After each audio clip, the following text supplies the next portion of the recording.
Sony nos ofrece la posibilidad de trabajar con tres tipos de curvas S aplicadas. O bien el Monitor LUT o Monitor Lookup Table, o bien puro y duro el LUT habitual, o bien lo que ellos llaman un look o un aspecto. En realidad los tres son curvas de gama, pero hay una diferencia importante. El Monitor LUT, que es sobre el que vamos a trabajar, es, como mismo dice la palabra, una lookup table pensada para monitorizar y para poder trabajar luego en postpro. El LUT puro y duro lo que nos permitiría es cargar sobre todo LUTs externos, tanto 1D como 3D. Y por último tenemos el look. El look no deja de ser una curva aplicada, pero la diferencia es que no podemos fiarnos de la precisión a la hora de aplicar el look. En el momento en que nosotros metemos un look, el problema es que habitualmente el gris medio cambia, ya digo, no es tan preciso, o sea que en la medida de lo posible lo que deberíamos modificar y aquello con lo que deberíamos trabajar si vamos a trabajar en el modo Cine es con un Monitor LUT. Y como veis aquí en el menú, dentro del menú de Monitor LUT podemos seleccionar varias cosas. En primer lugar, lo que estaba contando, el tipo de categoría que sea, y podemos elegir qué tipo de LUT. El primero, como veis aquí en P1, estos son los que vienen estándar, sería el 709, la recomendación 709, pero con ese 800% de intervalo tonal o del mal llamado rango dinámico. Es decir, recordad lo que estaba contando antes, eso significa que tenemos aplicado el espacio de color 709, pero los 6 stops estarían aplicados de un 0 a un 90%, y luego comprimido el resto de información en las altas luces desde ese 90 hasta el 109. En el P2 tenemos un hipergama también 800%, con el gris medio situado a un 40. Aquí tendríamos un poquito más de rango dinámico, de intervalo tonal, sigue siendo un 800, pero tendríamos un pelín más de latitud quizá. Y luego tenemos el P3, que también es un hipergama en 800%, pero con el gris medio a 33, de manera que nosotros tenemos más espacio para las altas luces. Por último tenemos el P5, que sería directamente la curva S-Log3. Ojo con esto. Lo que estamos estableciendo aquí es la imagen que queremos ver. Esta no es necesariamente la información que vamos a grabar. Lo ideal sería que grabáramos en S-Log3, que es la posibilidad con mayor cantidad de intervalo tonal, con un 1300, pero que a la hora de ver en un monitor externo, la persona que lo vea pueda verlo de forma parecida a cómo va a quedar finalmente. Si vamos a terminar en televisión, por ejemplo, o en cualquier aparato electrónico como un monitor estándar, lo idóneo sería meter el 709. Y también podemos ver eso mismo en el monitor de la cámara, en el LCD de la cámara. Vamos a poner, por ejemplo, el 709 a 800% por ir al más restringido. Como podéis ver, aunque aquí no está aplicado, también podríamos seleccionar LUTs externos, LUTs de usuario. Y luego tenemos, y esto es muy importante, tres posibilidades para cargar los Monitor LUTs. La primera es para la salida, la primera salida de SDI, tiene dos SDI 3G, y grabación interna. Mucho cuidado aquí, porque si nosotros aquí le aplicamos el LUT, significaría que ese LUT queda tostado en la imagen y que no tendríamos las posibilidades que nos da el S-Log3. Por lo tanto, salvo alguna necesidad muy concreta, y si estamos en el modo Cine no veo que tenga por qué existir esta necesidad, para eso mejor trabajar en custom, en la mayoría de los casos yo lo dejaría siempre off. Mucho cuidado con activar este. Sin embargo, para monitorizar, si sacamos por el segundo SDI, sí que puedo, como en esta ocasión, poner o quitar. Fijaos en la diferencia. Esta sería la imagen que tendríamos en el monitor, como podéis ver, con directamente el S-Log3 sin ningún LUT aplicado. Y sin embargo, activamos en SI2, fijaos cómo ha cambiado la imagen, es decir, aquí tendríamos aplicado directamente el Rec 709-800 sobre la imagen que teníamos en un principio.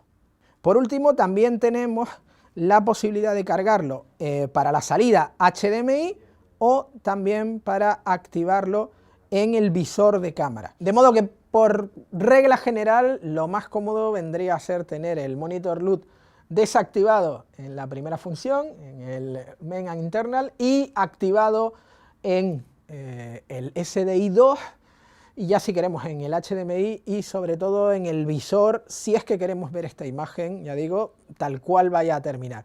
Pero a día de hoy estamos muy acostumbrados a ese tipo de imagen y la mayoría de los operadores no necesitan ver esto, sino que prefieren ver toda la información y exponer de acuerdo a eso. Eso, ya digo, depende de cada cual. Aquí cada uno puede elegir. Lo bueno es que la cámara en concreto te permite poder ver todas estas posibilidades.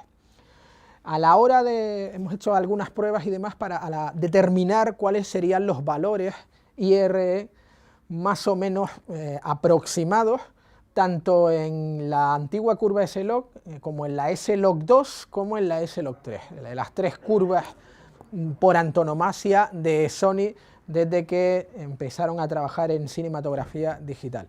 Y como podéis ver, en primer lugar la S-Log clásica, la primera, tenía un valor de un 38%, la S-Log 2 tendría un 32% y la S-Log 3, que es aquella a la que podemos acceder ahora, tanto en la F65 como en la F5, F55 y ahora en la FS7, estaríamos hablando de un 41%. O sea que hay que calibrar el monitor forma de onda para poder ver el gris medio en un 41%.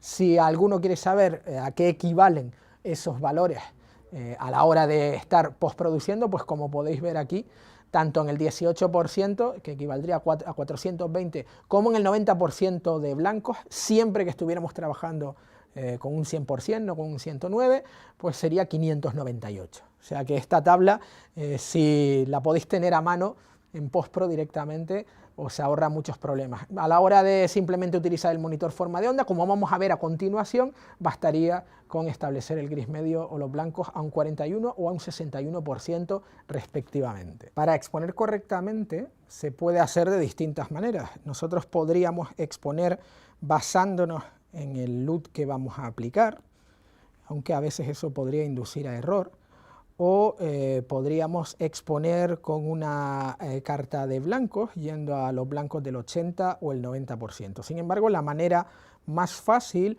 es utilizar un gris calibrado, un gris medio, y colocarlo aproximadamente en los valores que hemos dicho de la curva que estemos aplicando. En este caso el S-Log 3, que como acabamos de decir sería un 41%. Para ello, afortunadamente, la cámara incorpora asistentes de exposición. Como podéis ver en la imagen, tiene un monitor forma de onda, tiene también un vectorscopio, como podéis ver aquí, y también tiene ese bonito adorno navideño que siempre viene bien en una cámara de vídeo, que no sirve para nada, que es un histograma. Pues bien, la manera de exponer correctamente directamente sobre el S-Log 3 es muy sencilla. Tened en cuenta cuando miréis la imagen que en este momento, tal y como hemos hecho antes, tenemos aplicado el LUT, de manera que cuando vayamos a exponer vais a ver probablemente la imagen más oscura de lo que es en realidad. Pero la exposición es muy sencilla. Básicamente utilizamos una carta gris calibrada y la ponemos delante de la imagen. No tiene por qué tapar toda la imagen como en este caso, puede ser solo la zona central, y entonces ajustamos el diafragma, un diafragma en este caso manual, pero se podría hacer con el dial de una óptica con diafragma electromagnético, y lo ajustamos para que llegue aproximadamente al 41%, cosa harto difícil de conseguir con este tipo de monitor forma de onda, pero como nosotros lo hemos calibrado aparte ya sabemos cuál es. Y esta sería más o menos, ahí estaría aproximadamente ese 41%. A partir de aquí, como veis, al tener aplicado el LUT, la imagen sale tremendamente oscura, pero aplicándolo sobre el S-Log 3 tendríamos exactamente la información que necesitamos. Obviamente, trabajando de este modo, y trabajando, ya digo, con un 41% de gris medio y con un 1300% de rango dinámico, va a ser necesario utilizar filtros ND. De nuevo, como ya ha ocurrido con muchos modelos anteriores, Sony incorpora en cámara 3 filtros ND. Es muy cómodo en esta ocasión porque lo tenemos a mano, aquí lo podéis ver directamente. y podemos ir activando. Hay tres, un modo 1/4, uno de un 16avo y uno de un 64avo, lo habitual, y volveríamos a limpio. ¿Con qué resoluciones podemos trabajar en cámara? Y ojo, porque aquí podemos llevarnos a confusión, qué podemos grabar internamente y qué no.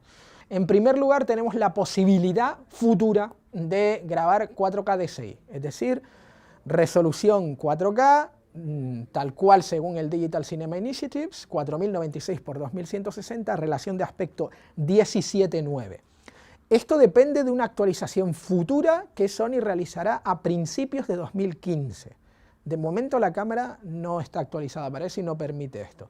Cuando sea así, nos permitirá grabar 4K DCI internamente de 1 a 60 fotogramas por segundo y externamente podremos sacar 4K en RAW o en ProRes con un adaptador que será necesario para esto. Luego tenemos, que esto sí que lo puede hacer la cámara a día de hoy, la grabación en Quad Full HD o Ultra HD, según a quien le preguntéis, es decir, 3840 x 2160, relación de aspecto 16:9, lo que significaría cuadriplicar el 1920 x 1080 tradicional.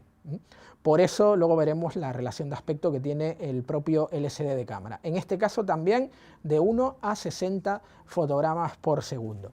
También por esta actualización mediante, aunque a día de hoy ya se puede activar para su salida externa, pero no con esas velocidades, a principios de 2015, con la famosa actualización, tendremos la posibilidad de grabar 2K, según el Digital Cinema Initiatives, de nuevo 2048 x 1080, a hasta 240 fotogramas por segundo, lo cual es extremadamente interesante.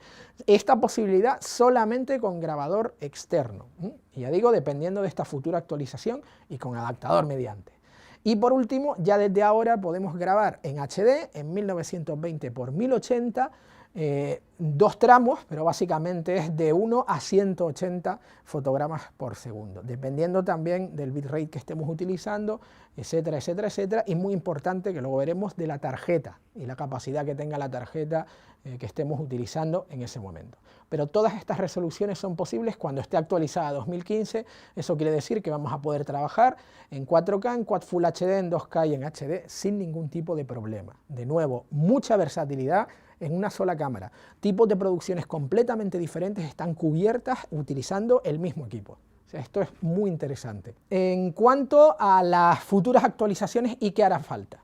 Ya digo, la manera de grabar, en especial el RAW, va a depender del uso de una unidad externa de la que hablaremos dentro de un rato, BNC mediante una salida directamente RAW, que nos permitirá, con el equipo de Sony, que es el HXR y FR5, nada de la brevedad, más el XSR5, más la batería de olivina si queréis detrás y demás, y nos permitirá o bien grabar 4K en RAW con 12 bits lineales, hasta 60 fotogramas por segundo, o bien 2K, de nuevo 12 bits lineales, y tendríamos en este caso hasta 240 fotogramas por segundo. Eso con la locomotora. Luego tenemos la posibilidad de hacer lo mismo, pero con el Odyssey 7Q. Lo que no podemos es tener las mismas funciones. En este caso podríamos grabar varias cosas. 4K en Cinema DNG, también en RAW obviamente, hasta 60 fotogramas por segundo, o 2K en Cinema DNG en RAW en 240 fotogramas por segundo. Si bien en este caso no estaríamos hablando de 12 bits, ojo. Y por último, otra de las futuras actualizaciones será la posibilidad de grabar ProRes HD 422HQ, lo máximo que nos va a permitir es llegar hasta el 422HQ, no entraría el 444 ni el 444XQ, que está limitado a una sola cámara a día de hoy, y en este caso hasta 30 fotogramas por segundo. De modo que ya digo, si lo que queremos es trabajar con la cámara en RAW, va a hacer falta la unidad externa y uno de estos dos dispositivos de grabación, o bien la locomotora o bien el Odyssey 7Q.